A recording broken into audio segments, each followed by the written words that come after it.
Aujourd'hui, je réponds à une question très importante d'un de nos abonnés.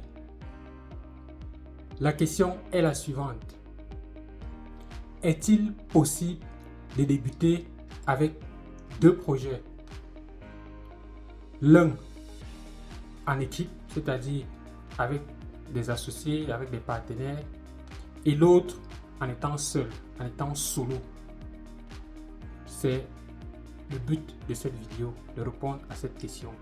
Si tu es nouveau ici, je t'invite à t'abonner et à laisser en commentaire tes impressions par rapport à cette vidéo.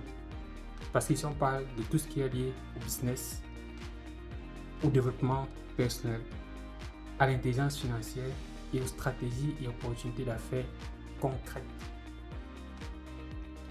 C'est une excellente question.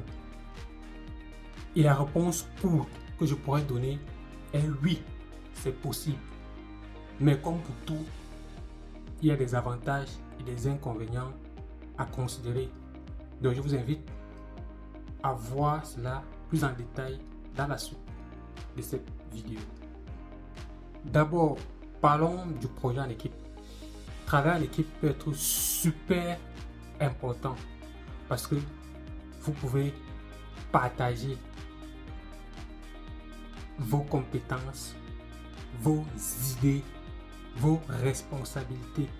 Ceci va entraîner le fait que le projet peut aller beaucoup plus rapidement parce que toute la charge ne repose pas sur votre seule personnalité. Ça va entraîner une accélération dans l'exercice du projet. Cependant, il peut y avoir des challenges que vous allez rencontrer, que ce soit sur le plan de la coordination de ce projet, que ce soit sur le plan de la communication du projet, et parfois vous pouvez avoir des conflits d'idées pour l'avancement du projet. Donc ce sont des éléments qu'il faudra prendre en compte pour pouvoir gérer un projet en équipe. Ensuite, travailler en solo. Travailler seul vous donne une totale liberté de décision et un contrôle complet sur la direction de votre projet. Ceci est hyper génial parce que ça va vous permettre d'avoir une flexibilité sur votre projet et une créativité individuelle pour pouvoir avancer. Cependant, lorsque vous travaillez seul sur un projet, vous avez toutes les responsabilités. Vous portez toutes les casquettes sur ce projet, que ce soit la gestion marketing, le développement, trouver toutes les stratégies pour que ce projet avance. Vous êtes la seule ressource pour ce projet. Lorsque vous êtes malade, lorsque vous êtes en indisponibilité, le projet ne peut pas avancer parce que vous êtes la seule personne qui fait tourner ce projet. Donc, c'est quelque chose qui peut être à la fois avantageux et à la fois contraignant en vue de ce que je viens de préciser pour le cas lorsque vous êtes seul. Maintenant, si vous souhaitez gérer les deux projets en même temps, comme la question de notre abonné, je vous invite à utiliser les 5 conseils suivants pour pouvoir le faire correctement. 1. Sur le plan organisationnel et de la planification, je vous suggère d'utiliser des outils professionnels pour gérer vos différentes tâches et vos délais. Des outils peut-être comme Trello, Asana, ou bien voilà, Google Agenda, voilà, ou bien une application de messagerie, vous allez converser dessus pour pouvoir bien vous organiser et rester dans les délais.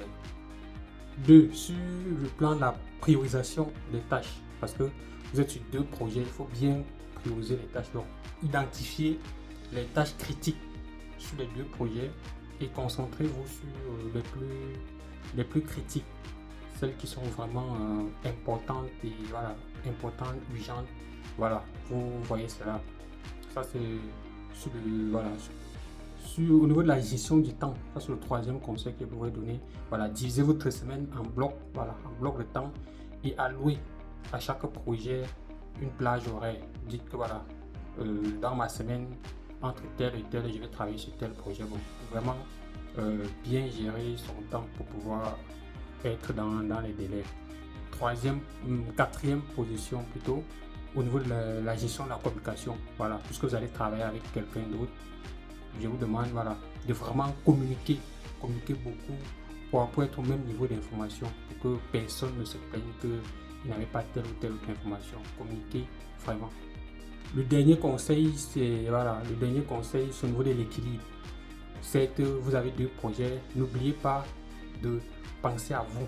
Voilà, essayez de faire du sport de temps en temps, de vous divertir, voilà, parce que souvent on est concentré sur un projet et après on peut exploser. Donc, pensez à prendre soin de vous, manger correctement, sainement et faites du sport, voilà, sortez, ne restez pas juste sur le projet. Bon, j'espère que cette vidéo va aider non pas seulement notre abonné qui a posé la question, mais toute la communauté Temis. Merci d'être coaché sur cette plateforme. N'hésitez pas aussi, si vous avez des questions, posez-les et on va ensemble démystifier cela. Abonnez-vous et je vous donne rendez-vous dans une prochaine vidéo. C'était Valdez Photo.